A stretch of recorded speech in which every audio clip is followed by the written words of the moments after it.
পৃথিবীটা যে প্লেটের উপরে ভাসমান, এই পৃথিবী পানির উপরে ভেসে আছে। এই পৃথিবীটার যে প্লেটটার উপরে আল্লাহ সৃষ্টিকর্তা ভাসিয়ে রেখেছেন, ওই প্লেটটাতে বড় ফাটল ধরেছে। তাদেরও গবেষণাও তারা বলছে পৃথিবী বেশি দিন আর নয়। কিন্তু আমরা কোনো বিজ্ঞানী, কোনো কারো কথা মানি না, কাউকে ফলো করি না। তবে হ্যাঁ, কাউকে অসম্মানও করি না। আমরা ফলো করি মানি সর্বকালের, সর্বদিক দিয়ে, সর্বদিক যুগের, সর্বকালের মহানায়ক হযরত প্রফেট মুহাম্মদ সাল্লাল্লাহু আলাইহি ওয়াসাল্লামকে মানি। জোরে বলুন সুবহানাল্লাহ। তিনিও আমাদেরকে নমুনা দিয়েছে। সেই নমুনা অনুযায়ী পৃথিবী আর বেশি দিন নাই। আবার জিহালাত শুরু হয়েছে, আবার খুন খারাপি, দাঙ্গা, জুলুম, মারপিট, অত্যাচার, ফিতনা, ফাসাদ আবার পৃথিবীতে ছেয়ে গেছে। অতএব আর তো কোনো নবী আসবে না, এবারে ধ্বংস হয়ে যাবে। আল্লাহ এই জমিনকে সৃষ্টি করেছেন আমাদের পরীক্ষার হলের জন্য। সৃষ্টিকর্তা আমাদেরকে পরীক্ষা নিচ্ছেন। কিসের পরীক্ষা? ইল্লা লিয়াবুদুন। তোমাদেরকে আমি বানিয়েছি। মহান সৃষ্টিকর্তা কিতাবুল্লাহ, কালামুল্লাহ, কোরআন মাজিদের মধ্যে বলছে, আর কোরআন एक ऐसी किताब है जिसमें गलत तो बहुत दूर की बात है। हजारों साल से बहुत आदमी ने कोशिश की है कुरान मजीद का एक गलत निकालने के लिए, मगर जो कोई भी है 20 साल 30 साल रिसर्च करने के बाद उन्होंने खुद फरमाया जे गलत निकला है, मगर वो किताब अल्लाह का नहीं, खुद का एक गलत पकड़ लिए हैं। क्यों? मैं कुरान को नहीं मानते हैं, यही सबसे बड़ा गलत है।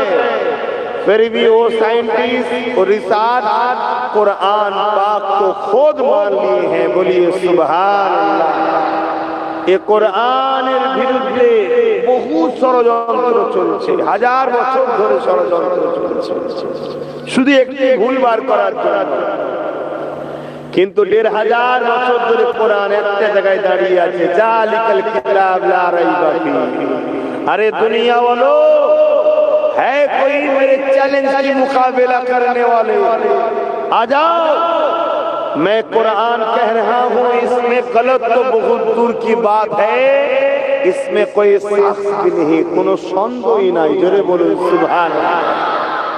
সেই কোরআন বলছে, ওমা খালাকাল জিন্না ওয়াল ইনসা, মানব জাতিকে এবং জিন জাতিকে, যে জিন জাতি আমাদেরকে দেখতে পায় তাদেরকে আমরা দেখতে পাই না। কিয়ামতের দিন তাদের আগে আমরা দেখতে পাবো, তারা আমাদেরকে দেখতে পাবে। সেই জিন জাতি এবং মানব জাতি, এই দুই জাতিকে সৃষ্টি করেছেন ইল্লা লিয়াবুদুন, মহান সৃষ্টিকর্তার দাসত্ব করার জন্য। আর জিন জাতি মধ্যে থেকেই হলো ইবলিস, শয়তান, যে আজাজিল যার নাম ছিল, বড় ভালো লোক ছিল, বড় ইবাদত গুজার ছিল, এত ভালো লোক ছিল, ফেরেশতাদের উস্তাদি করেছে, ফেরেশতাদের পড়িয়েছে। যখন খুশি জান্নাতে যেত, যখন খুশি জান্নাত থেকে বেরোতো, এত ভিআইপি লোক ছিল। শুধু ধ্বংস হলো কেন? বলে তাজিম না করার জন্য। কি করান? তাজিম। বাপ আদম আলাইহিস সালামকে আল্লাহ বলেছিলেন সিজদা করো। ওই সিজদা তো ইবাদতের নয়, এটা তাজিমি। সমস্ত ফেরেশতারা সিজদা করলো, ইবলিস আজাজিল সিজদা করলো না। এই তাজিম না করার জন্য আল্লাহ তাকে কাফের ঘোষণা দিয়ে তাড়িয়ে দিলেন। আল্লাহর কথা হুকুম অমান্য করার জন্যই যদি আল্লাহ কাফের করতেন, তাহলে আমরা তো খোদার প্রচুর হুকুমকে অমান্য করে বসে বসে। এখানে অনেক লোক আছে আজকে মাগরিবের নামাজ ভুল বলছি? আল্লাহ কিন্তু কাফের বলে, কিন্তু আল্লাহর মাহবুবকে তাজিম করেনি।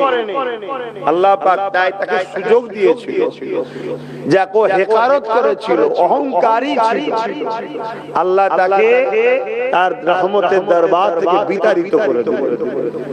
সেই ইবলিস শয়তান, সে হলো জিন জাতি। যাক, এই দুই জাতিকে আল্লাহ তৈরি করেছেন ইল্লা লিয়াবুদুন, মহান সৃষ্টিকর্তার দাসত্ব করার জন্য। এবার দাসত্বটা কি এটা জানা দরকার। দাসত্বটা কি এটা জানতে হবে। গরিবকে লুটা দাসত্ব না, গরিবকে সেবা করা দাসত্ব। এতিমকে সম্পদ লুটে লিয়াটা দাসত্ব না, এতিমের উপরে জুলুম করাটা দাসত্ব। এটা জানাবার জন্য মহান সৃষ্টিকর্তা যুগে যুগে দুটো করে জিনিস পাঠিয়েছে। একটা হলো আসমানি কিতাব, আর ওই কিতাবটাকে বুঝাবে বলে মনোনীত, প্রেরিত, পছন্দনীয় নবী, রাসূল, পয়গম্বর, প্রফেট, আওতার, মেসেঞ্জার পাঠিয়েছেন। জোরে বলুন সুবহানাল্লাহ। যখনই মানুষ অন্ধকারে চলে গেছে, দাসত্ব ভুলে গেছে, বুরাইতে গেছে, খারাপে গেছে, ধ্বংসের দিকে গেছে, তখনই সৃষ্টিকর্তা এই মানুষ জাতিকে সঠিক রাস্তা দেখাবেন বলে মহান রব্বুল আলামিন আসমানি কিতাব আর নবী রাসূল পাঠিয়েছেন। ঠিক তেমনি আজ থেকে ১৫০০ বছর আগে পৃথিবী যখন অন্ধকারে আচ্ছন্ন হয়ে গিয়েছিল, মানুষগুলো এক রবের দাসত্ব ছেড়ে দিয়ে রব্বুল আলামিনকে ভুলে গিয়ে নিজেদের হাতে হাজারো নকল নকল খোদা তৈরি করেছিল। কারো নাম দিয়েছিল লাত, কারো নাম দিয়েছিল উজ্জা, কারো নাম দিয়েছিল হুবল। এইভাবে নানান রকম নাম দিয়ে কুসংস্কারে তারা চলে গিয়েছিল। তারা নিজেদের হাতে করে নিজেরা নিজেদের মতো করে নকল নকল খোদা তৈরি করেছিল। ওই খোদাদের তারা উপাসনা করত, ওই খোদাদের কাছে তারা সাহায্য চাইত, এবং তাদের আখিরাত খারাপ হয়ে গিয়েছিল। ছেলেরা নিজেদের বাপকে হত্যা করে দিত, বাপেরা নিজেদের মেয়েগুলোকে জ্যান্ত জ্যান্ত পুঁতে দিত। নারী সম্মান মর্যাদা চলে গিয়েছিল, নারী দিগকে তারা ভোগের পাত্রী বানিয়ে দিয়েছিল। এই অসভ্যতা বর্বরতা পৃথিবীতে ছেয়ে গিয়েছিল। দাঙ্গা, খুন খারাপি, ফাসাদ হয়ে গিয়েছিল। এ যুবকেরা, তরুণেরা, বাপেরা, এমন করে পৃথিবীর গরিবদের বাঁচার কোনো অধিকার ছিল না। ধনীরা তাদেরকে কৃতদাস দাসী বানিয়ে খরিদ করে নিয়ে যেত। কারো ঘরে যদি সুন্দরী কন্যা থাকতো, সেই দিক গরিব হতো, তাকে তৎকালীন সময় ভণ্ড, যারা ধর্মগুরু ছিল, ভণ্ড, তারা এসে ওই মেয়েকে তাদের তৈরি করা যে নকল খোদা, ওই খোদার স্ত্রী হবে, নাউযুবিল্লাহ, তাদের তৈরি করে। কেন সৃষ্টিকর্তা তো তিনি লাম ইয়ালিদ ওয়া লাম ইউলাদ, যিনি কারো থেকে পয়দা নয়, তিনার থেকেও কেউ পয়দা নয়। সৃষ্টিকর্তার স্ত্রীও নয়, সন্তানও নয়, বাপ মাও নয়, তিনি খোদ মালিক। জোরে বলুন সুবহানাল্লাহ। তিনার সৃষ্টিও নাই, শেষও নাই, তিনার শুরুও নাই, শেষও নাই। তিনিই তো রব, তিনিই তো প্রভু, তিনিই তো মালিক। তৎকালীন সময় তাদের বিশ্বাস, কালচার ছিল এত নোংরা, ওই সুন্দরী মেয়েগুলোকে তারা নিয়ে চলে যেত। নিয়ে গিয়ে ভণ্ড ধর্মগুরু যারা ছিল, তারা ওই মেয়েরা যখন আসতো, নিরীহ ঘরের মেয়ে, তারা বলতো আমরা আমাদের প্রভুর সঙ্গে আমাদের নেকা হয়েছে, গর্বের বিষয়, তো প্রভু কই? তখন তারা বলতো প্রভু কি আর সশরীরে আসে? আমরা তো প্রভুর উত্তরসূরি, আমাদের সেবা করা মানে প্রভু সেবা করা। এভাবে সব বেটিদের ইজ্জতকে লুণ্ঠন করত। আর ওই বেটিদের কন্যা সন্তান যদি হতো, কন্যা সন্তান ও বেটিগুলোকে জ্যান্ত পুঁতে দিত। আর যদি পুত্র সন্তান হতো, পুত্র সন্তানটাকে নিয়ে কন্যাটাকে হত্যা করত। এসব জাহিলিয়াত ভরে গিয়েছিল। আমার দেশেও ছিল সব, পুরো পৃথিবীতে ছিল, আমার দেশেও ছিল। ইতিহাস খুলে দেখো, আমার দেশেও ছিল নিচু জাত, উঁচু জাত, শূদ্র নাকি কমলে সব বলে, বা কথা বুঝে আসছে, অছুঁত, এসব ছিল বিভাজন। খারাপ লিও না, আপনাদেরই পূর্বপুরুষ ৩-৪ পিঢ়ি পিছনে গেলে তারা প্রচুর অত্যাচারের শিকার হয়েছে। সেই অত্যাচারের হাত থেকে তাদেরকে নিরাপদ দিয়েছে সুলতানে হিন্দ গরিবে নওয়াজ খাজা মুঈনুদ্দিন আজমিরি। জোরে বলুন সুবহানাল্লাহ। মানুষে মানুষে এত বিভাজন ছিল, গলায় ঘুন্টি ঝুলিয়ে দিত, ঘুন্টি ঢং ঢং ঢং ঢং করে বাজবে, আর সব উচ্চ বর্ণরা দরজাতে দেবে। কেন? ওদের মুখ দেখলে নাকি অশুভ হবে, বাঁচার কোনো অধিকার না। স্বামী মারা গেলে স্ত্রী নাকি কুপয়া, সেই স্ত্রীকে নেড়া করে দিত, স্ত্রীকে স্বামীর সঙ্গে পুড়িয়ে দিত। এত নোংরা নোংরা সব কর্মকাণ্ড ছিল, সে সব ইসলামের আলোতে মুছে পরিষ্কার হয়েছে। জোরে বলুন সুবহানাল্লাহ। আল্লাহ নবী দুনিয়া জমিনে আসলেন, নবী আমার আস্তে আস্তে বড় হতে লাগলেন। এসব অন্যায় অত্যাচার জুলুম অপকর্ম গুলোকে দেখে আল্লাহ নবী বড় ব্যথিত হতে লাগলেন। নবী আবার বড় যখন হয়ে গেলেন, 40 বছর বয়স হয়ে গেল, আল্লাহ পাক হুকুম করে দিলেন, হে আমার দোস্ত পেয়ারা নবী মুহাম্মদ রাসূলুল্লাহ, আপনি নবুয়তের কাজ শুরু করেন। যুবকেরা, তরুণেরা, বাবেরা, এই জায়গাতে একটা কথা মনে রাখবেন, অনেকের আকীদা হলো 40 বছর বয়সে নবী নাকি নবুয়ত পেয়েছে। এটা হলো ভ্রান্ত আকীদা, এটা গুমরাহি আকীদা। এই আকীদা বিশ্বাস করলে কাফের হয়ে যাবে। আমার নবী পাক 40 বছর বয়সে নবুয়তের ডিউটি পালন করেছে। আমার নবী তো তখনও নবী ছিল যখন পানি কাদার সঙ্গে বাবা আদম মিলেছিল। আমার নবী তো তখনও নবী ছিল যখন আল্লাহ পাকের আরশ ছিল না, কুরসি ছিল না। আমার নবী পাক তো তখনও নবী ছিল যখন কোনো কিছু আল্লাহ বানাননি। আল্লাহ যখন নিজেকে প্রকাশ করতে চাইলেন, ইরাদা করলেন, তখন আল্লাহ কোন হুকুম করলেন, সঙ্গে সঙ্গে একটা নূর হলো। ওই নূরের নাম আল্লাহ পাক রেখেছিলেন মুহাম্মদ। এটা একটা ভ্রান্ত আকীদা মুসলিম সমাজের মধ্যে অমুসলিমরা ঢুকিয়ে দিয়েছে। এবারে ভাববেন অমুসলিমরা মুসলমানদের মধ্যে ঢুকালো।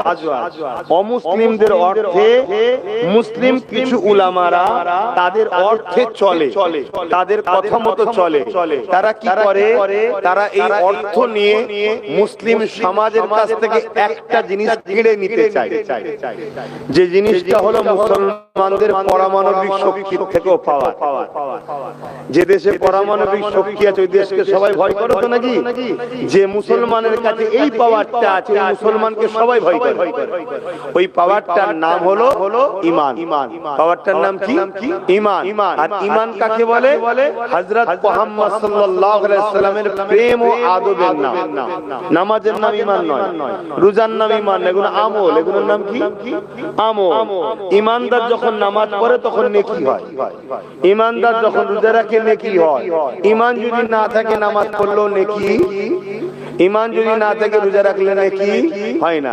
তার মানে প্রথম আপনাকে স্কুলে ভর্তি হতে হবে, তবেই তো আপনি অ্যাডমিট পাবেন, ঠিক তো নাকি? প্রথম আপনি ভিসা লাগান, তবে তো জান্নাতের দেশে যাবেন। এক দেশ থেকে আরেক দেশে যেতে গেলে যদি ভিসা লাগে, তা দুনিয়ার দেশ থেকে জান্নাতের দেশে যাবেন, ভিসা লাগবে না? তো এই ভিসাটা হলো ঈমান। আর ঈমানটা কি? এই দিলে, এই অন্তরের মধ্যে, মুখে নয়। মুখে অস্বীকার করতে হবে, কিন্তু মেন হচ্ছে অন্তরে। অন্তরের মধ্যে গেঁথে লিয়া আল্লাহ ছাড়া কোনো মাবুদ নাই, আর মুহাম্মদ সাল্লাল্লাহু আলাইহি ওয়াসাল্লাম সবথেকে বেশি আদব ও প্রেমের জিনিস। তিনি হলেন আল্লাহর প্রেরিত রাসূল, নবী। জোরে বলুন সুবহানাল্লাহ। এটা যদি কেউ দিল থেকে মেনে নেয়, সেই যদি জীবনে কোনো ভালো কাজ নাও করে, নামাজ দিনের কাজ করতে পারলো না, ও আযাব খাটবে, শুনছেন, শাস্তি পাবে। কেন? ও তো ডিউটি করেনি, ও শাস্তি পেতে হবে। কিন্তু একদিন না একদিন ঈমানটা থাকার জন্য আসামি থেকে বেরিয়ে জান্নাতের হকদারকে টুপিয়ে নামাজ রোজা সব করেছে, ও জাহান্নামে ঢুকবে, কোন দিনের জন্য বেরোবে না। এটা মাথার মধ্যে গেঁথে রাখবে, রেখে শুনবেন। সবকিছুর আগে কিন্তু ঈমান। ঈমান যদি না থাকে সব বেকার। তো এই আমাদের কাছ থেকে ঈমানটাকে কাটতে চাইছে কারা? ইসলামের দুশমনরা। অমুসলিমদের মধ্যে কিছু লোক আছে ইসলামের দুশমন, কিছু লোক আছে তারা ইসলামের দুশমন নয়, অথচ ইসলামকে মানে, কিন্তু দুশমনও নয়। কথা বুঝে আসছে? যেমন নেতাজি ছিল ইসলামের দুশমন নাকি? গান্ধী বাবু ইসলামের দুশমন নাকি? এরকম প্রচুর মহামানব আছে যারা খুব ভালো লোক ছিলেন, খুব ভালো লোক, তারা মানব প্রেমিক লোক, কিন্তু তাদের লা তাকনাতু মির রাহমাতিল্লাহ হিদায়াত কপালে ছিল না।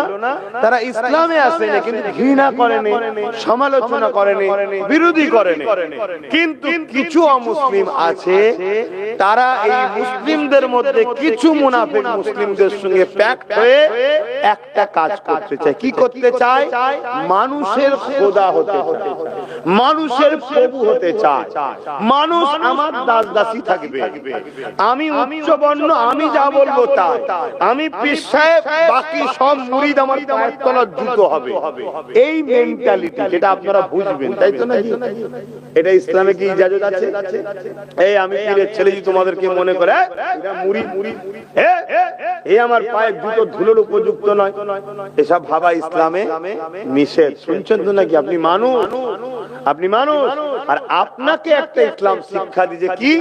তোমাকে যে দিনের শিক্ষা দেবে বা ভালো শিক্ষা দেবে, তাকে তুমি কিন্তু উস্তাদের সম্মান দাও। এটা আবার আপনাদের দায়িত্ব।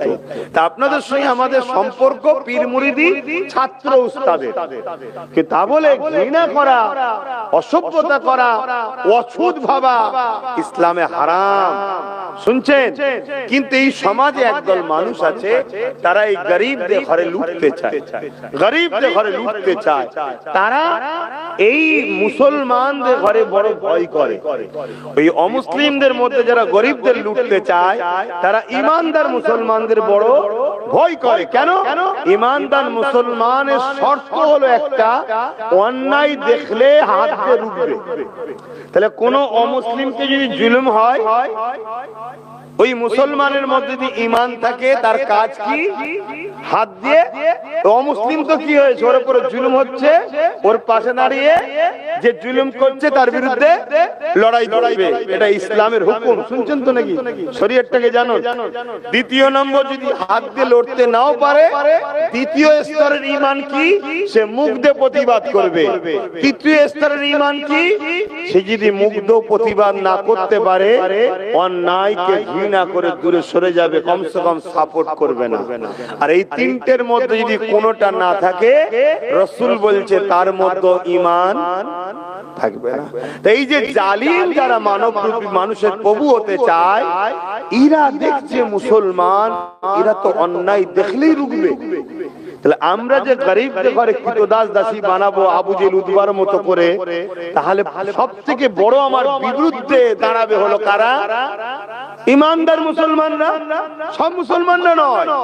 কে বলেছে সব মুসলমানরা দাঁড়ায়? এই বাংলাতে আমি হাজারো মুসলমান দেখিয়ে দেবো যারা যারা জালিমদের সঙ্গে মিশে নিরীহ গরিবদের ঘরে লোটে, খুন করে, মিথ্যা কেস দেয়, অত্যাচার করে, গরিবের সম্পদ ঝেড়ে খায়, তেল থেকে শুরু করে, চাল থেকে শুরু করে, তেরপল থেকে শুরু করে, ঘর থেকে শুরু করে, হাজারো মুসলমান আছে গরিবের সব চুরি করছে, আছে না? তাহলে সব মুসলমান বিরোধী হবে না, আর সব মুসলমানকে ভয় করে না। ভয় করে কাকে? বলুন বলুন। ঈমানদার, ঈমানদার। কেন? ঈমানদার মুসলমান, এদেরকে কখনো মিটানো যায় না। জোরে বলুন সুবহানাল্লাহ। ইতিহাস তারা খুলে দেখেছে মক্কা জমিনে যখন আবু জিহল উতবা সাইবারা আমার নবী পাক যখন নাইর মেসেজটা দেয়, গরিবের অধিকারের মেসেজ দেয়, ইনসাফের কথা বলে, নারীদের অধিকারের কথা বলে, বঞ্চিত শোষিত লাঞ্ছিত মানুষের পাশে যখন নবী দাঁড়ায়, মনে রাখবে নবী যাদের পাশে দাঁড়িয়েছিল প্রথম জীবনে তারা কিন্তু কেউ এক আল্লাহকে মানত না, তারা নকল নকল খোদা মানত, কিন্তু তারা ছিল গরিব, তারা ছিল অত্যাচারী, তাদের উপরে জুলুম হতো, মজলুম ছিল। আল্লাহ নবী এই অসহায়দের পাশে দাঁড়িয়ে জালিম আবু জিহল উতবা সাইবাকে বুঝাতে লেগেছে এবং অসহায়দের ঘরে একটা করতে লেগেছে, তাদেরকে বুঝাতে লেগেছে তোমরা একা একা হয়ে থেকো না, এক হয়ে থাকো, এক হয়ে থাকো। তাহলে আমাদের উচিত সমাজকে বুঝানো প্রতিটা গরিব মানুষ সে যে কোনো ধর্মের হোক না কেন এক হয়ে থাকো, এক হয়ে থাকো, তাই তো নাকি? যেমন আমার ভারতবর্ষে একটা ডাটা দেখছিলাম, আজকেই দেখছিলাম, উত্তরপ্রদেশে সব থেকে বেশি জুলুম হচ্ছে আদিবাসী দলিতদের উপরে। কথা বুঝে আসছে? এসসি এসটি যাদের ঘরে বলা হয় সব থেকে বেশি জুলুম হচ্ছে, মুসলমানের থেকেও বেশি। কিন্তু মুসলমানেরটা হাইলাইট করা হয় কেন? মুসলমানকে মারলে কিছু আমার অমুসলিম ভাইদের মাথায় এমন ভুল বুঝিয়েছে আমাদের সম্বন্ধে, না আমাদেরকে মারলে ওরা খুশি হয়, এই খুশি হলে তখন এই জালিম সরকারকে তখন ভোট দেবে, এজন্য আমাদেরটা হাইলাইট করে। কিন্তু যারা খুশি হচ্ছে তাদেরই পরিবার বা তাদেরই এক অংশকে কিন্তু মেরে শেষ করে দিচ্ছে, সেটা কিন্তু মিডিয়াতে হাইলাইট হচ্ছে না। এটা মনে রাখবেন, শুধু যে আমরা বিপদে আছি তা নয়, গরিবরা বিপদে আছে। এই হক কথা বলতে হবে বাবা, এটা ইসলাম আমাকে শিখিয়েছে। এতে আমার কোনো মুসলমান যদি আমার কথা পছন্দ না করে আমার কিছু করার নেই, কেন আমাকে হক কথা বলতে হবে। আল্লাহ নবী যখন নায়ের কথা বললেন, আল্লাহ নবী যখন হক কথা বললেন, আল্লাহ নবী যখন গরিবদের পক্ষে দাঁড়ালেন, আল্লাহ নবী যখন বিধবাদের অধিকারের কথা বললেন, আল্লাহ নবী যখন এতিমদের অধিকারের কথা বললেন, আল্লাহ নবী যখন বঞ্চিত শোষিত মানুষের পাশে দাঁড়ালেন, তৎকালীন সময় জালিম শাসক ছিল আবু জিহল উতবা সাইবা। তারা দেখলো মুহাম্মদ রাসূলকে যদি রুকানা যায়, মুহাম্মদ রাসূলের আহ্বানে দলে দলে মানুষ একটা হয়ে যাবে, তাহলে আমাদের জুলুমের সাম্রাজ্য মিটে যাবে। তাই তারা আমার নবী পাকের চরম বিরোধী করতে লাগলো। কত বিরোধী করেছিল, আল্লাহ নবীকে কুয়া করেছিল, ওই কুয়ায় নবী যাবার পথে তার উপরে হালকা পাতলা কিছু চাপিয়ে দিয়েছে যাতে করে নবী পাক গিয়ে পড়ে যায় আর এরা মাটি চাপা দিয়ে আমার রাসূলকে শহীদ করে দেবে।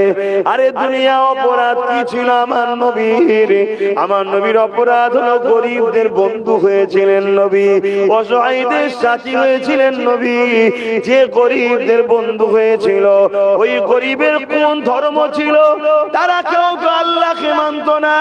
আল্লাহ নবী তাদের পাশে দাঁড়িয়ে তাদের হয়ে কথা বলেছে, আর নবী পাকের আখলাক ব্যবহার দেখে তারা দলে দলে দলে দলে আমার নবী পাককে মেনে নিয়েছে, আমার নবীর প্রত্যেকটা কথাকে বিশ্বাস করে নিয়েছে।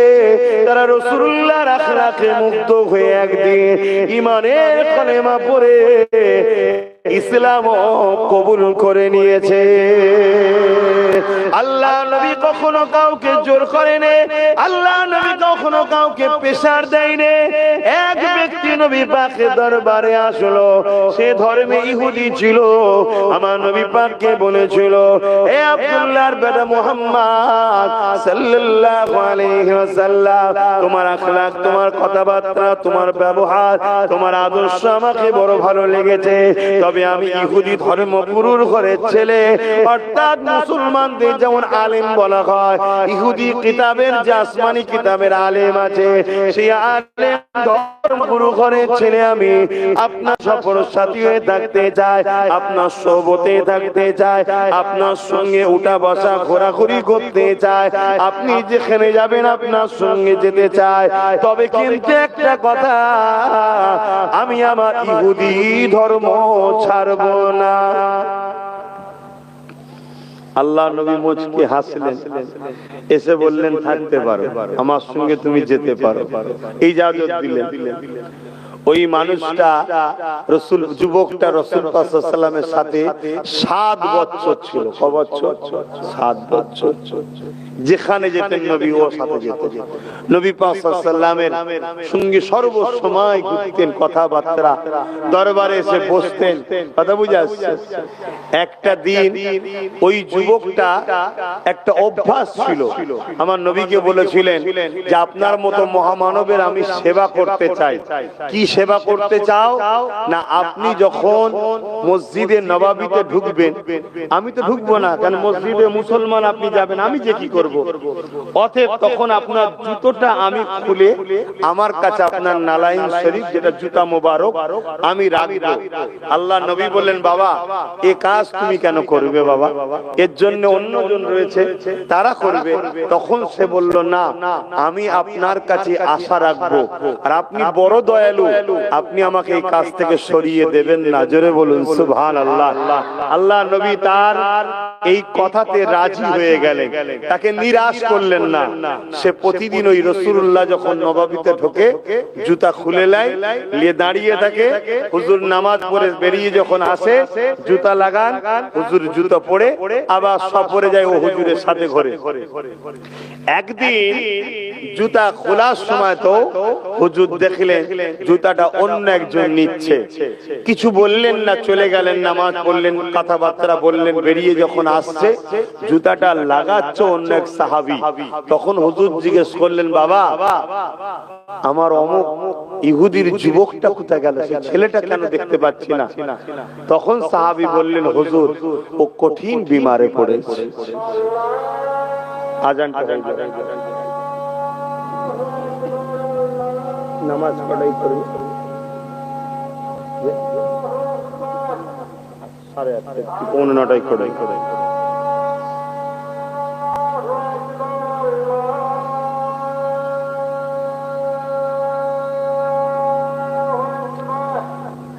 আল্লাহু আকবার, আল্লাহু আকবার।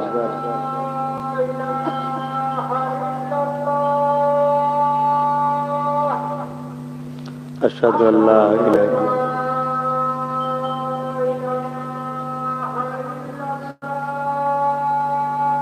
আশহাদু আল্লা ইলাহা ইল্লাল্লাহ।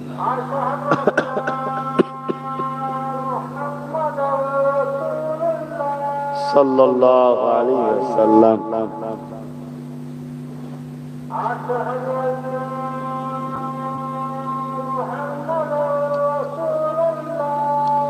সাল্লাল্লাহু আলাইহি ওয়াসাল্লাম।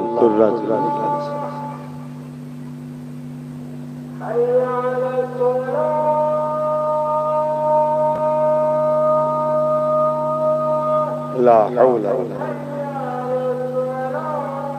লা হাওলা।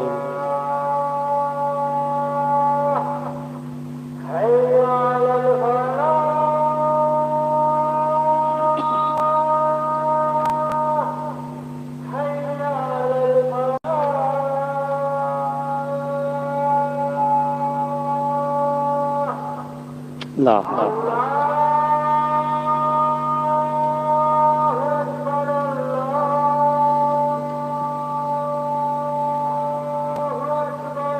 الله أكبر الله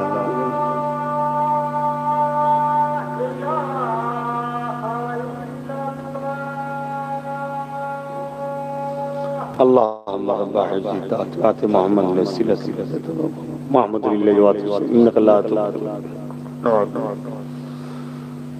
درود شریف اللهم صل على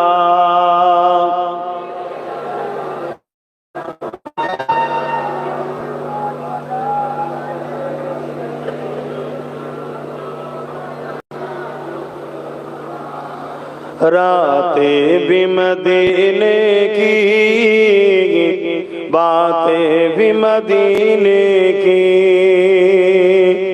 रातें भी मदीने की बातें भी मदीने की जीने में ये जीना है क्या बात है जीने की अरसा हो तैबा की जिस गलियों से गुजरे अरसा हो तैबा की जिस गलियों से गुजरे इस वक्त बेगलियों से खुशबू है पसीने की আমার নবীকে আল্লাহ খুশবু বানিয়েছে আমার নবী পাককে আল্লাহ খুশবু বানিয়েছে কবে মক্কা মদিনা যেসব রাস্তা দিয়ে আল্লাহ রাসূল ঘুরেছেন আজও সেসব রাস্তায় হুজুরের খুশবু পাওয়া যায় জোরে বলুন সুবহানাল্লাহ আমার নবী এমন একটা খুশবু আমার নবী পাক সাল্লাল্লাহু আলাইহি ওয়াসাল্লামের পাসিনা মুবারককে আম্মা জানরা গা থেকে নিয়ে পাত্রে ভরে রাখতেন কেননা গরীবদের ছেলেরা যখন বিবাহ করতে যেত তাদের তো আতর কেনার সামর্থ্য ছিল না এই পাসিনা তাকে লাগিয়ে দেওয়া হতো পুরো মজলিস পুরো বিবাহ অনুষ্ঠান বলতো ইতিহাস বলছে গল্প নয় এবং তারিখে হাদিস যে খুশবু পেয়েছো কোথায় তো আরবের কোন জায়গায় পাওয়া যায় না জোরে বলুন সুবহানাল্লাহ আল্লাহ নবী যদি কোন রাস্তা দিয়ে যেতে সাহাবারা পরবর্তী যদি রাস্তা দিয়ে যেত সাহাবারা বুঝতেই পারতেন এখান থেকে হুজুর গেছেন জোরে বলুন সুবহানাল্লাহ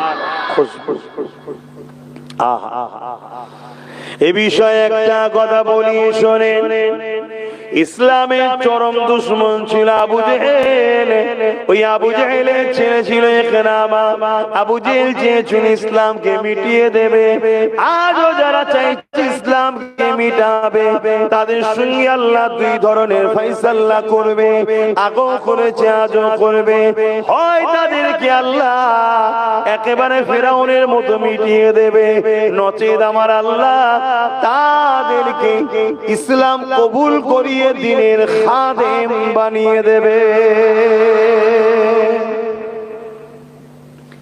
এ নওজওয়ানেরা তার একটা নমুনা হলো হযরত উমর ফারুক রাদিয়াল্লাহু তাআলা যিনি অস্ত্র নিয়ে বেরিয়েছিলেন আমার নবীকে শহীদ করে দেবেন কিন্তু সেই অস্ত্র নবীর কদমে দিয়ে বলল ইয়া রাসূলুল্লাহ হাবিবাল্লাহ আমি উমর ভুল করেছি আমি খাত্তাবের বেটা উমরকে আপনার কদমে একটু জায়গা দেন এই বলে ঈমানের কালেমা পড়ে तमाम পৃথিবীর জালিমদের সিনাতে উমর ফারুক এখনো আতঙ্ক হয়ে বসে আছে প্রত্যেকটা জালিম এখনো উমর হুজুরের নাম শুনলে ভয় খায় কখন যেন উমরের কোন উত্তরসূরি না চলে আসে কেন আল্লাহ দুটো ফয়সালা করেছে যারা ইসলামের বিরুদ্ধে লেগেছিল হয় তাকে হিদায়াত করে ইসলামের বড় খাদেম করে দিয়েছে যেমন আমার দেশের বাবরি মসজিদে যিনি প্রথম আঘাত দিয়েছিলেন আল্লাহ তাকে হিদায়াত করে 100টা মসজিদ বানাচ্ছে জোরে বলুন সুবহানাল্লাহ ইসলামের আলোকে যুগে যুগে মানুষ নিভাতে চেয়েছে যারা নিভাতে চেয়েছে হয় ওই আলোই তারা আলোকিত হয়ে গেছে না হয় ওই আলোর রশ্মি সহ্য না করতে পেরে পুরো ছারখার হয়ে গেছে দুটোর মধ্যে বুশ চেয়েছিল ইসলামকে মিটিয়ে দেবো বুশের কন্যাকে আল্লাহ ইসলামের আলোয় আলোকিত করে কোরআনের হাফেজা বানিয়ে দিয়েছে জোরে বলুন সুবহানাল্লাহ আজকের দিনে তো আমার ভারতবর্ষ জুড়ে ইসলামের পিছনে একদল লোক লেগেছে জানি এটা অবশ্যই রাজনীতি শুধুমাত্র রুটি শাকার চক্রান্ত কিন্তু এই রুটিতে সাথে গিয়ে হাজারো নিরীহ মুসলমান শহীদ হচ্ছে হাজারো মসজিদ হাজারো মাদ্রাসা শহীদ হচ্ছে বেউজ্জতি হচ্ছে মনে রাখবেন এই জুলুম যারা করছে এদের সঙ্গে দুটোর মধ্যে একটা বিচারীরা পাওনাদার হয় ইসলামের আলোতে এরা পুরো ছারখার হয়ে যাবে আর না ইসলামের আলোতে এরা অবশ্যই সেদিন বেশি দিন নয় দলে দলে ঈমানের কালেমা পড়ে সব মুসলমান হয়ে যাবে জোরে বলুন সুবহানাল্লাহ আপনি মিলিয়ে নেবেন আমার কথা, আমি থাকি চাই না থাকি, ইতিহাস হাজার হাজার বছর ধরে এটাই ইতিহাস হচ্ছে। আবু জেহেল ছিলেন ইন্টারন্যাশনাল ইসলামের বড় দুশমন। সেই আবু জেহেলের ছেলে ইকরামা, সে একদিন রাস্তা দিয়ে যেতে লেগেছে, সেও ছিল বাপের মতো ইসলামের বড় দুশমন। আমার নবী পাককে বড় ঘৃণা করত, নবী পাকের বিরুদ্ধে অনেক রকম ষড়যন্ত্র চালিয়েছিল, বাপের কাঁধে কাঁধ মিলিয়ে চলতো। কিন্তু রাস্তা দিয়ে একদিন এদিক দিয়ে যায়, ওদিক দিয়ে আমার রাসূলুল্লাহ রাস্তা দিয়ে আসে। যখন আমার নবী পাকের চেহারা দিকে নজরটা পড়েছে, আর আবু জেহেলের ছেলে ইকরামা যে এত নবী পাকের বিরুদ্ধে ষড়যন্ত্র করত, এত জুলুম করেছে, এত অত্যাচার করেছে, এত পিছনে ক্ষতি করার চেষ্টা করেছে, ইকরামা যখন আমার নবী পাককে দেখতে পায় আর নিজেকে কন্ট্রোল করে রাখতে পারেনি। এই যুবকেরা বুঝাবার জন্য বলছি, নবীর সঙ্গে তো কারো তুলনা হয় না। যেমন লোহা নিজেকে কন্ট্রোল রাখতে পারে না, চুম্বকের কাছে ছুটে চলে যায়, আমার রাসূলুল্লাহর কাছে ইকরামার কন্ট্রোল করতে পারলো না, ছুটে গিয়ে আমার নবীকে জড়িয়ে ধরে ফেলেছে। তখনও কিন্তু কলেমা পড়েনি, তখনও দুশমনী ছিল, কিন্তু হুজুরকে দেখে থাকতে না পেরে জড়িয়ে ধরে ফেলেছে। কেন আমার হুজুরকে আল্লাহ এত সুন্দর করেছিলেন, চেহারাতে, আখলাকে, ব্যবহারে, আদর্শে, কোন দিক দিয়ে বলবো বলেন না। আহারে হযরত ইউসুফ আলাইহিস সালাম জিনার চেহারা দেখে মিশরের নারীরা হাতের আঙুল কেটেছিল, হুজুরের দিকে তাকিয়ে তাকিয়ে পুরো আঙুল দুটুকরো হয়ে গেছে, একবারও তারা কষ্টটা বুঝতে পারেনি, এত হুজুরকে দেখতে ছিলেন। আর ইউসুফ নবীকে জিজ্ঞেস করে এত সৌন্দর্য পেলে কোথায়? ইউসুফ নবী বলছে, এ সুন্দর তো জামালে মুহাম্মদ রাসূল থেকে পেয়েছি। জোরে বলুন সুবহানাল্লাহ। ইউসুফ নবীকে দেখি এই হাল হয়, তো হুজুরকে দেখে আহারে আকাশের চাঁদ বলে, হুজুরকে দেখে আমার লজ্জা লাগে, আমার দাগ আছে, হুজুরের চেহারায় দাগ নাই। জোরে বলুন সুবহানাল্লাহ। তো ভাইরা আমার, একদিন আম্মা জান আয়েশা হুজুর অর্থাৎ আমার রাসূলুল্লাহর স্ত্রী, আমাদের আম্মা জান হন, হুজুরের আহলি আমাদের আম্মা জান, নিজের মায়ের সম্বন্ধে যদি খারাপ ধারণা হয় কাবিরা গুনাহ হবে, বেঈমান হবে, কিন্তু রাসূলের স্ত্রী সম্বন্ধে শোনো মশলা গুণ, যদি একটা যাররা পরিমাণ খারাপ ধারণা কখনো দিলের মধ্যে গাওয়া দেয় আর তওবা যদি না পড়ো, এটা যদি তুমি অ্যাকসেপ্ট করে নাও, মনে রাখবে তুমি কাফের হয়ে যাবে। নবীর স্ত্রী নিজের মায়েদের থেকে আমাদের কাছে অনেক সম্মানীয় মা, কেন? তার রাসূলের সঙ্গে ছিলেন। জোরে বলুন সুবহানাল্লাহ। তো যাই হোক, আম্মা জান আয়েশা হুজুর বসে আছেন, আমার রাসূলুল্লাহ তিনার স্ত্রীর কোলে মাথা দিয়েছেন, আমাদের আম্মা জান তিনার স্ত্রীর কোলে মাথা দিয়েছে, দিয়ে চুপ করে আছে। আম্মা জান আয়েশা হুজুর একবার হুজুরের মুখ দেখে, আর পূর্ণিমার চাঁদ, চৌদ্দবী চাঁদ, পুরো গোল চাঁদ, আকাশের চাঁদের দিকে দেখে, আর হুজুরের মুখ দেখে। আল্লাহর নবী চোখ বন্ধ করেই রয়েছেন, বলছেন, আয়েশা কি দেখছেন? হয়তো আমাদের মধ্যে ভাবতে পারে চোখ বন্ধ করে দেখছে কি করে? আরে চোখ বন্ধ করে নবীর গোলাম খরিবের নওয়াজ সাতটা জমিন সাতটা আসমান দেখেছে। জোরে বলুন সুবহানাল্লাহ। আর হুজুর তো অনেক বড় বিষয়, হুজুরের গোলাম করিবেন নওয়াজ, জানেন তো নাকি? নবীর গোলামের যদি এই হাল হয় তাহলে নবীর কি হাল? তো ওই সময় আম্মা জান বললেন, চোখ কটা? চোখ কটা? জোরে বলো, দুটো নয় তিনটে। চোখ কটা? একে চন্দ্র, দুয়ে পক্ষ। হ্যাঁ, একটা ঈশ্বরচন্দ্র বিদ্যাসাগর অমুসলিম ঘরে জন্ম হয়ে তিনটে চোখ দেখতে পাচ্ছে, আর আমরা মুসলমান তিনটে চোখ পাইনি। আরেকটা হলো কালবের চোখ, অন্তরের চোখ। উযকুরুল্লাহ যিকরান কাসীরা, অন্তরের চোখ খুলতে গেলে আল্লাহর জিকির করতে হবে।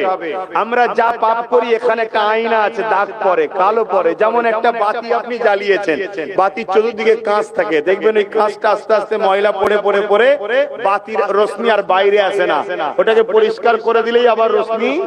এই কালবটা হলো বাতি, একটা নূর জ্বলছে, সে মুসলিম হোক আর অমুসলিম হোক, সমস্ত মানুষের এখানে একটা বাতি আছে, নূর, আলো জ্বলে। ওই আলোটা তোমাকে ভালো রাস্তাটা দেখায়, কিন্তু আমরা অন্যায় করে করে করে করে ও চতুর্দিকে অন্ধকার হয়ে যায়। এই অন্ধকারটা পরিষ্কার, কাঁচটা পরিষ্কার করার লাইন হলো কি? আল্লাহর জিকির, সৃষ্টিকর্তার পাক নাম, এখানে ধাক্কা দিতে হবে আল্লাহ আল্লাহ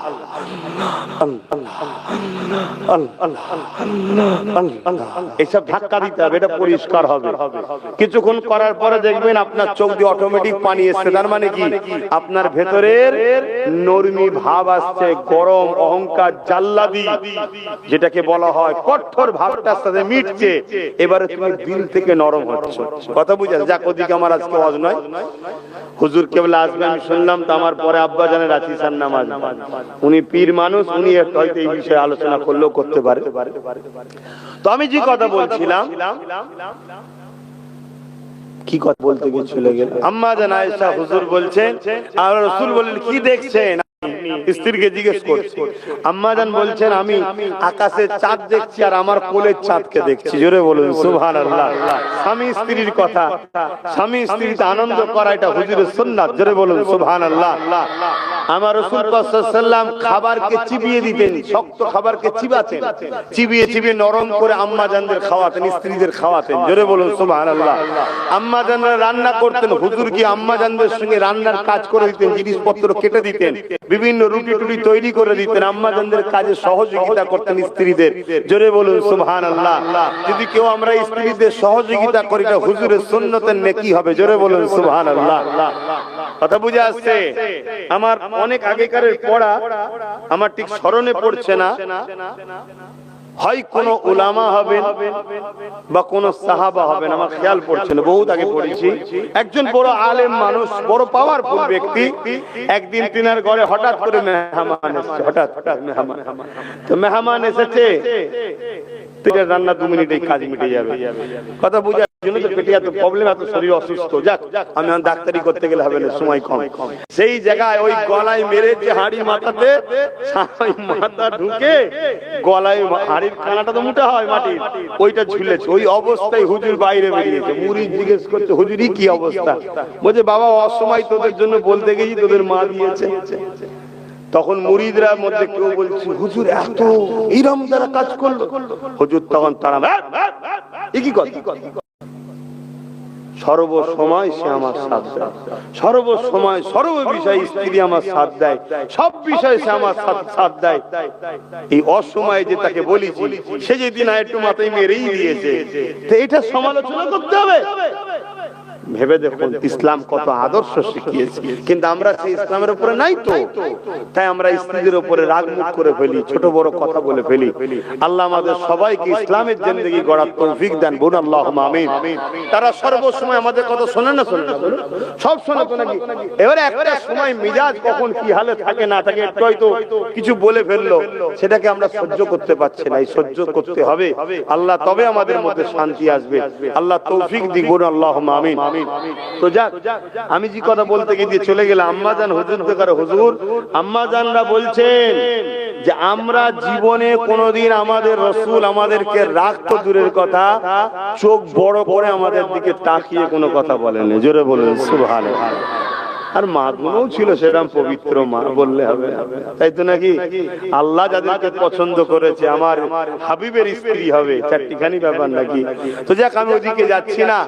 আল্লাহ রাসূল বলে, আয়েশা কি দেখছেন আপনি তাহলে? আমার মুখে আর চাঁদের মধ্যে আম্মা জান আয়েশা হুজুর বললেন যে আকাশের চাঁদের দাগ আছে, আমার কোলের চাঁদের দাগ নাই। জোরে বলুন সুবহানাল্লাহ। আমার নবীকে এত সুন্দর দেখতে ছিলেন। আহা, একদিন আম্মা জান আয়েশা হুজুর আমার রাসূলকে বলেন, হুজুর আপনি একটু ঘরের মধ্যে আসেন। আল্লাহ আমার রাসূল বলেন, আয়েশা আমি একটু ব্যস্ত আছি, আমি একটু ব্যস্ত আছি, হুজুর আমি বেশি সময় নেব না, একটু ঘরে আসেন। আমার রাসূল ঘরে গেলেন, হুজরার মধ্যে ঢুকলেন। ঢোকার পরে জিজ্ঞেস করলেন, কি হয়েছে বলেন? হুজুর আমার কাপড় নষ্ট হয়ে গেছে। আমার রাসূল বলে, আয়েশা যদি দুনিয়া চাও তো বলো, উহুদ পাহাড়কে সোনা বানিয়ে দিচ্ছি, তুমি মালিকানা পেয়ে যাবে, ভাঙিয়ে ভাঙিয়ে খরচ করো। নবী এইটুকু কথা বলেছে, উহুদ পাহাড়ের নিচটা পুরো সোনা। জোরে বলুন সুবহানাল্লাহ। আরে আরবের এত দাম কেন? আমার নবীর কদমের ওসিলায়, তারা আমার নবীর কদমের ওসিলায় দামি হয়েছে, কিন্তু আজকে তারা আমার নবীর আদর্শ থেকে বেরিয়ে গেছে। শুনছেন তো নাকি? তারা বেরিয়ে গেছে। নবীর আদর্শ আলহামদুলিল্লাহ আমাদের মধ্যে এখনো যা আছে, ওদের মধ্যে টানায় ওরা বেরিয়ে গেছে, ধ্বংসের দিকে চলে গেছে ওরা, আর খুব শিগগিরই ধ্বংস হবে, ধ্বংস হবে। আল্লাহ রাসূল বলেছেন যেদিন এই মরুভূমিতে সবুজ গজিয়ে যাবে এবং আকাশ ছোঁয়া ঘর বাড়ি হবে, সেদিন জানবেন কিয়ামত খুব কাছে। তারা তো ছিল রাখাল, মেষ চালাতো, কি ছিল আরবে? কিছু ছিল না। আমার নবী আসার আগে পর্যন্ত সবথেকে গরীব, সবথেকে পিছিয়ে, সবথেকে আনকালচার তারা ছিল। আর এখন পৃথিবীর সবার দাদা তারা। মনে রাখবেন যে যাই হোক, আরবকে সবাইকে মেনিয়ে চলতে হয়, সবার সঙ্গে আরবের সঙ্গে খাতির রাখতে হয়। আমার দেশেরটাও ঘন ঘন আরবের সঙ্গে সম্পর্ক রাখছে, দেখছেন না কেন? ওখানে হুজুরের কদম আছে, কদম, মাটির তলাটাও সোনা আর তেলে ভর্তি। জোরে বলুন সুবহানাল্লাহ। পৃথিবীর সব থেকে যে জিনিসের দাম বেশি হয় সেটা হলো সোনার তেল। মনে রাখবেন এখন অনেক ছোট ছোট রাজ্য হয়ে গেছে। জাজিরাতুল আরব ছিল যেটা, তার মধ্যে কুয়েত আছে, দুবাই আছে, তাদেরও অনেক, কাতার আছে, সব মিলিয়ে পুরো দেশটাই মাটির তলাতে তেল আর সোনা। কথা বুঝে আসছে? হ্যাঁ, তো যাক, আমি ওদিকে যাচ্ছি না। আম্মা জান আয়েশা হুজুর বললেন, হুজুর আমার দুনিয়া লাগবে না। আমার রাসূল বললেন তাহলে তালি দিয়ে পড়ো। দোনো জাহানের বাদশা যিনি, তালি দিয়ে পড়ো, যদি আখিরাত। আম্মা জান বললেন হুজুর তালি দিয়েই পড়ছি তো, এতগুলো তালি দিয়েছি, কিন্তু তালি যে দেবো, ভালো করে শোনেন, তালি যে দেবো, সেলাইটা যে করবো, এর জন্য বাতি দরকার। বাতির মশলাটাও নাই, তখন এরকম বাতি নাই, মশলাওয়ালা বাতি, সে মশলাটাও নাই। আপনাকে ডেকেছি, আপনার চেহারায় আমার ঘর আলো হয়ে গেছে, দেখুন। জোরে বলুন সুবহানাল্লাহ। তাই বসে বসে একটু সেলাই করবো। জোরে বলুন সুবহানাল্লাহ। আম্মা জান আয়েশা হুজুর থেকে আরো রায়াত আছে যে আমাদের যখন সুই হারিয়ে যেত, খুঁজে পেতাম না, হুজুর আসতো, হুজুরের শরীরের জ্যোতিতে, লাইটে আমাদের ঘরে এত আলো হতো, ওই সুইটা আমরা খুঁজে পেতাম। জোরে বলুন সুবহানাল্লাহ। আর এক রায়াতের মধ্যে আছে, একদিন আমার রাসূল পাক সাল্লাল্লাহু আলাইহি ওয়াসাল্লামকে আম্মা জান জিজ্ঞেস করতেন, হুজুর আপনি কেমন মানুষ? খুব ভালো ধরে, আপনি কেমন মানুষ? স্ত্রী বলছে কেমন মানুষ? স্ত্রীর থেকে স্বামীর কাছে বেশি আপন কেউ হয়? বলুন।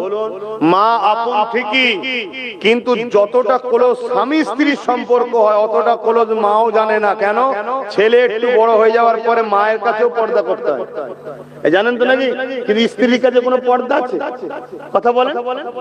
এটা তো আল্লাহর সৃষ্টি, সৃষ্টিকর্তা তো সৃষ্টি, ওখানে কোনো পর্দাই নাই, ঠিক তো নাকি? দুজনে একে অপরের কাছে এত ক্লোজ, যেখানে এই তৃতীয় কেউ এত ক্লোজ হয় না। সেই স্ত্রী রাসূলকে বলছেন আপনি কেমন মানুষ হুজুর? আর আজকে আমাদের সমাজে একটা কথা বেরিয়েছে, ওই অমুসলিমদের অর্থ পরিচালিত বক্তা রাসূল নাকি আমাদের মতো মানুষ। বলে না? বলে না? বলুন নাউজুবিল্লাহ। বলে। আম্মা জান আয়েশা হুজুরের এই কথা শুনে আল্লাহর নবী বললেন একটা দুপাট্টা নিয়ে আসো। দুপাট্টা মানে উন্না, দুপাট্টা নিয়ে আসলো। আল্লাহর নবী দুপাট্টাকে আম্মা জানের হাতে দিলেন, এরকম করে মজবুত করে নিজের পেটের কাছে দিয়ে এই জোর মুখ দুটো আম্মা জানের হাতে দিলেন, দিয়ে বললেন পিছন থেকে টানো আয়েশা। আম্মা জান আয়েশা হুজুরকে বললেন পিছন থেকে টানেন। আম্মা জান আয়েশা হুজুর পিছন থেকে টানলেন। যখনই টানলেন আমার রাসূল একটু লুজ দিলেন। লুজ দিলে কি হবে? আম্মা জানের কোলে চলে গেলেন। স্বামী স্ত্রীর কোলে গেলেন, আম্মা হাসলেন। অর্থাৎ স্বামী স্ত্রী আনন্দ করা, এটা হলো সুন্নাত। জোরে বলুন সুবহানাল্লাহ। তো সেই জায়গা আম্মা জান বললেন হুজুর আপনি দিবে লুজ দেন তো টানবো কি করে? আল্লাহ রাসূল বললেন ঠিক আছে টানো। আবার টানলেন, আবার রাসূল পাক সাল্লাল্লাহু আলাইহি ওয়াসাল্লাম আম্মা জানের সঙ্গে একটু আনন্দ করলেন, লুজ দিলেন, আবার কোলে চলে গেলেন, আম্মার কোলে শুয়ে পড়লেন। আবার রাসূল পাক বললেন আয়েশা এবারে কিন্তু আমি খুব মজবুত করে ধরে আছি, তুমি টানো। আম্মা জান আয়েশা হুজুর জোরে টানলেন। ভাই যদি টানে কি হবে? হয় হুজুর পড়ে যাবে, না একটা গাঁট খুলে যে অপরটা আম্মা জান হাতে চলে যাবে, নাই হুজুরের এখানে যেটা ছিল ছিঁড়ে যাবে, চতুর্থ কিছু হবে। বলুন, চতুর্থ কিছু হবে কি কাপড়টা? এখন যদি পিছন থেকে কেউ আমাকে টানে, আমি কি হব? হয় পিছন দিকে পড়ে যাব, না এই কোণে একটা মুখ খুলে যায় আর একটা মুখ চলে যাবে, আর না এই জায়গা থেকে ছিঁড়ে যাবে। চতুর্থ কিছু হবে ভাই? আম্মা জান আয়েশা সিদ্দিকা রাদিয়াল্লাহু তাআলা আনহা তিনি বর্ণনা করছেন, তিনি রয়াত করছেন, হাদিস বলছেন, আমি সেই প্রভুর শপথ করে বলছি যার কুদরতি হাতে আয়েশার জান আছে, পুরো দুপাট্টাটা রাসূলুল্লাহ শরীরের ভেতর দিয়ে গিয়ে আমি আয়েশার হাতে চলে গেল। জোরে বলুন সুবহানাল্লাহ। আমার নবী হলেন নূর, জোরে বলুন সুবহানাল্লাহ। এই যে আলোটা জ্বলছে, এই চতুর্দিকটা আলোকিত হয়ে আছে, চতুর্দিকটাই তো নূর নাকি, আলো তো নাকি? এখন এই আলো যদি আমি কাটি, কিছু সমস্যা হচ্ছে? কি সমস্যা হচ্ছে? হয় না। কিন্তু আমার নবী ছিলেন মানুষ। আমার নবী কি ছিলেন? মানুষ, কিন্তু নূরের মানুষ ছিলেন। জোরে বলুন সুবহানাল্লাহ। কেন? নূরের জগৎ থেকে যেতে হবে, মেরাজ হবে, নূরের জগৎ থেকে নিয়ে মাটির জগতে দেবে। এজন্য নবী মানুষ, নূর ওয়ালা মানুষ। জোরে বলুন সুবহানাল্লাহ। আসেন আমি যে কথা বলতে গিয়ে এতদিকে চলে গেলাম। ইকরামা আমার রাসূলুল্লাহকে জড়িয়ে ধরলো, ইকরামা জড়িয়ে ধরেছে।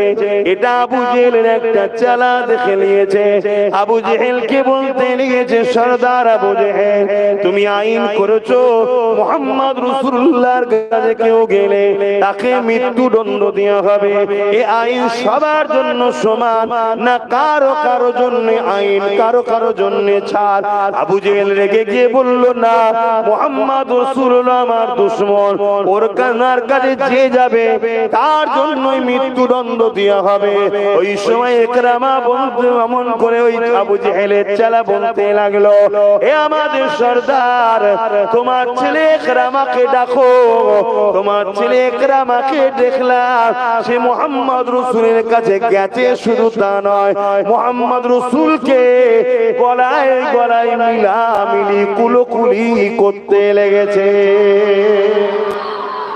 আমরা ঈদের দিনে বুকে বুকে মিলি না, ওরা মিলছে দেখি। আবু জেহেল তো রেগে গেল, এত বড় কথা, দেখো ইকরামা এসে হাজির, পুরো মজলিস খুশবু হয়ে গেছে। জোরে বলুন সুবহানাল্লাহ। ইকরামা এসেছে, খুশবু হলো কেন? টাচ হয়ে গেছে খুশবুতে, তাই না? আতরের দোকানে যারা থাকে তাদেরকে আতর মাখতে হয় না, থাকলেই খুশবু হয়ে যায়, তাই তো নাকি? হ্যাঁ। তো ইকরামা তোর বাপ বলতে লেগেছে, শোনো, তুমি সরদারের বেটা, নেতার বেটা, তো কি হয়েছে? তুমি আমার দুশমন মুহাম্মদ রাসূলের সঙ্গে মিলেছো, তোমার জন্য একই আইন, মৃত্যুদণ্ড। যাও, একে নিয়ে গিয়ে জঙ্গল খুঁজে বেঁধে দাও, জীব জন্তু যাতে ইকরামাকে ছিঁড়ে ছিঁড়ে খায়। শুনছেন? আহা, ইকরামাকে কথা মতো নিয়ে গেল, নিয়ে গিয়ে হাতে পায়ে দড়ি দিয়ে জঙ্গলে বেঁধে দিয়ে চলে আসা হলো।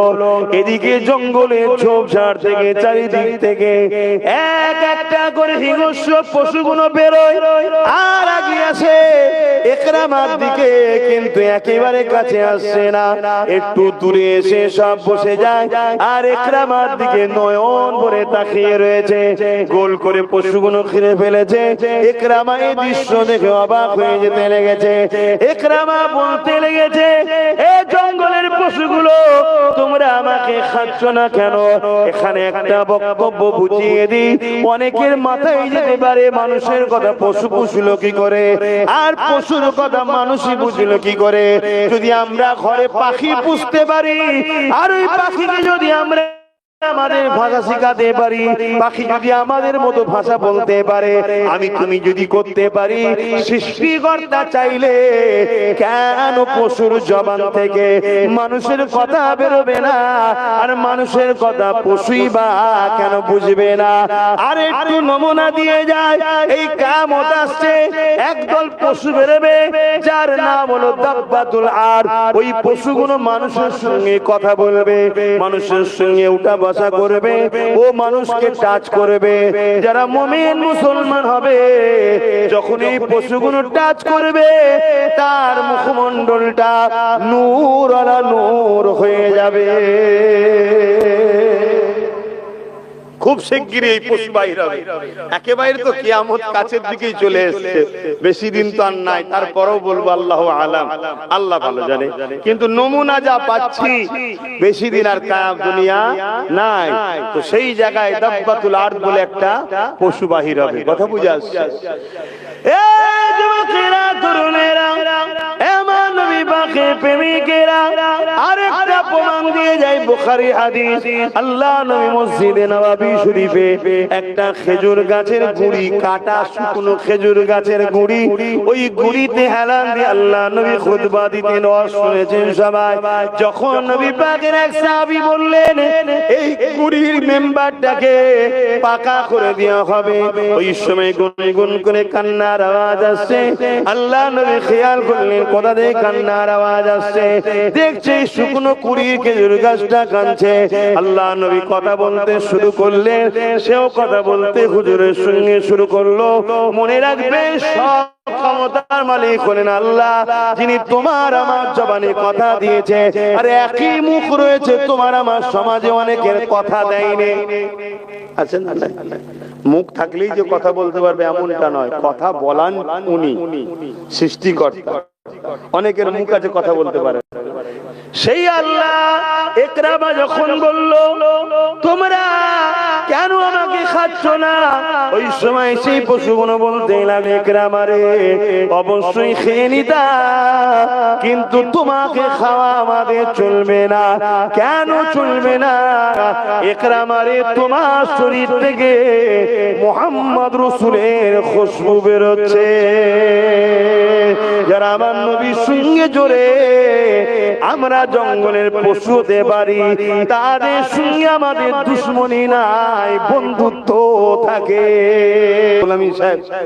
আর গরুর যে গাড়ির চালক ছিল সে লাভ মেরে ছাউনির ভেতর ঢুকে পড়েছে, ঢুকি হাঁপাচ্ছে আর গরু লাফালাফি করছে। দাদা হুজুর বললেন কি ওই কি অবস্থা, গরু ছেড়ে দিয়ে চলেছে লাফালাফি করছে। বলছে হুজুর দুটো বাঘ সামনে। আমি তুমি হলে কি হতো গো? যেখান যা হলুদ হবার হয়ে যেত সব, বুঝতে পারছো তো নাকি? দাদা হুজুর বললেন তো কি হয়েছে, বাঘ তো কি হয়েছে, তুমি চলে এলে কেন? সে তো তার কথা সরে গেছে, কি লোক রে বাবা, বাঘ বোঝে না নাকি? বাঘ তো কি হয়েছে মানে? দাদা হুজুর বললেন এই বাবা রুহুল আমিন, একবার পর্দাটা সরিয়ে মুখটা দেখা দাও, জঙ্গলের বাঘকে দেখিয়ে দাও আবু বকরের বাঘটা কেমন আছে। জোরে বলুন সুবহানাল্লাহ। শুধু পর্দাটা সরিয়ে রুহুল আমিন সাহেব মুখটা দেখিয়েছে, যেমন সাক্ষাৎ যেন করতে এসেছিল বাঘ দুটো, দুজন দুদিকে চলে গেল। জোরে বলুন সুবহানাল্লাহ। এই যে হাওড়া জেলায় শুয়ে আছে, অমুসলিম ঘরে জন্ম নিয়েছিল, নাম ছিল প্রতাপ চন্দ্র সেন। কি নাম? প্রতাপ চন্দ্র সেন। দাদা হুজুর রহমাতুল্লাহ আলাইহির কাছে ফুরফুরা এসে হাজির হলেন। কি খবর? আমি দ্বীন ইসলাম শিখতে চাই, জানতে চাই, ইসলাম কবুল করতে চাই।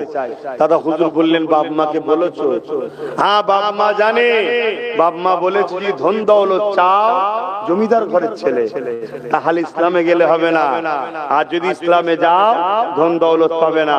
আমি ধন দৌলতকে ত্যাগ করেছি হুজুর, আমি আমার রবকে চাই। জোরে বলুন সুবহানাল্লাহ।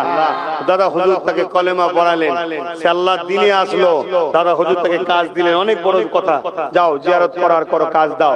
লাস্টে দাদা হুজুর বললেন তুমি এবারে জঙ্গলে গিয়ে আল্লাহর ধ্যানে ইবাদতে মগ্ন হয়ে যাও। জঙ্গলে যখন ঢুকছে এক হিংস্র রয়্যাল বেঙ্গল টাইগার গাল হাঁ করে করে আসছে। আব্দুল মোমিন সাহেব নাম দিয়ে, দাদা প্রতাপ চন্দ্র নাম থেকে আব্দুল মোমিন নাম হয়েছে। আব্দুল মোমিন দাদা হুজুর নাম দিয়েছে। কথা বুঝে আসছে? ওই হাঁ করে খেতে খেতে আসছে।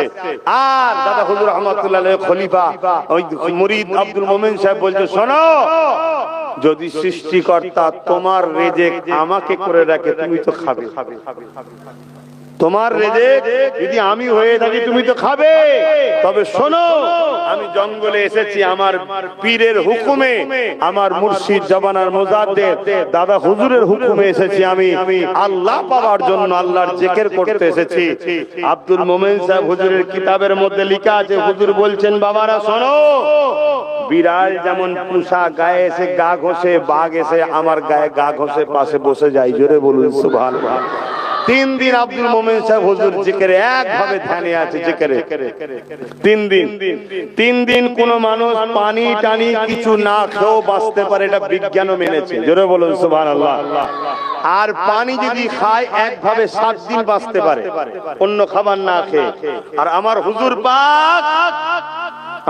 পাক তিনি যে নূর, তার একটা প্রমাণ শোনো।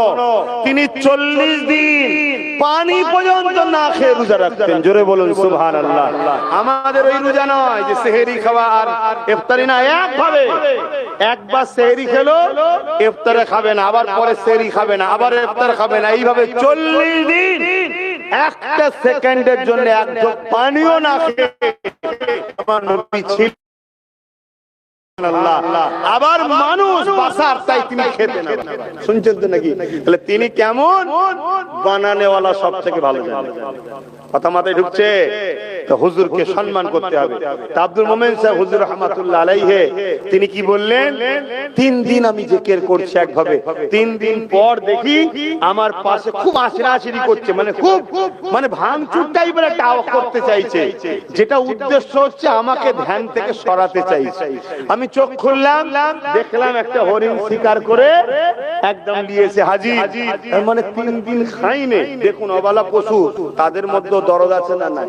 এই যেটা চ্যানেল আছে ন্যাশনাল জিওগ্রাফি নাকি একটা চ্যানেল বলে, ওই চ্যানেলে দেখাচ্ছে যে একটা বাচ্চা হরিণকে একটা বাঘ ধরেছে, কিন্তু বাচ্চা হরিণটা সেই বাঘের কোলের মধ্যে ঢুকেছে, মা মনে করে বাঘটা তাকে খায়নি। আরে সবথেকে নিকৃষ্ট মানুষের মধ্যে একদল মানুষ পশুর থেকেও নিকৃষ্ট আছে। এদের মধ্যে কোনো দয়া ময়া নেই। এরা নিজের মাকেও খুন করে ফেলে, বউকেও খুন করে ফেলে, বেটিকেও খুন করে ফেলে, স্বামীকেও খুন করে ফেলে, আর প্রতিবেশীকেও খুন করে ফেলে। মানুষই সব থেকে নিকৃষ্ট, আর মানুষই হলো সব থেকে শ্রেষ্ঠ। জোরে বলুন সুবহানাল্লাহ। অবালা পশুদের মধ্যে দয়াময় আছে, হতে পারে তারা হিংস্র, তো সেই জায়গায় হুজুর বললেন এটা তুমি নিয়ে যাও। সে নিয়ে চলে গেল। হযরত নও হুজুর পীর কেবলা রাহমাতুল্লাহ আলাইহি, দাদা হুজুর পীর কেবলা রাহমাতুল্লাহ আলাইহির সঙ্গে একটু মন টানাটানি, ওই ঝগড়া নয়, মন টানাটানি, পায়া খাওয়ালি বেরিয়ে চলে গেছে। কোথায় যাব, কোথায় যাব, কোথায় যাব? জঙ্গলে গিয়ে ইবাদত করছে। কথা বুঝে আসছে? দীর্ঘ বছর কেটে গেছে। মেজো হুজুর পীর কেবলা ডাকতে গেছে, বলছেন ভাই যান, আব্বাকে গিয়ে সালাম দেন, আমি আসবো। কথা বুঝে আসছে? আমি আসছি। তো হুজুর ও বাগের পিঠে চেপে ফুরফুরা শরীফ এসেছিল। অনেক মুরব্বী এখনো বেঁচে আছে যারা দেখেছিলেন। জোরে বলুন সুবহানাল্লাহ। আমি ওখানে কি বললাম, একরামাকে কি বললো, যে তোমার শরীর থেকে নবীর খুশবু বেরোচ্ছে। যার শরীর থেকে নবীর খুশবু বেরোয় তাকে জঙ্গলের বাঘ খায় না, সে ইমানদার নয়, সে মুসলমান তো কোনো নয়, ইমানদার নয়। তাহলে তুমি আমি যদি রসুলকে দিলে রাখতে পারি, তোমাকে আমাকে কেউ ক্ষতি করতে পারে? আমাদের দিলে নবী নাই, তো তাই আজকে আমরা বিপদে পড়ি। তো যাক, নামাজের দিকে খেয়াল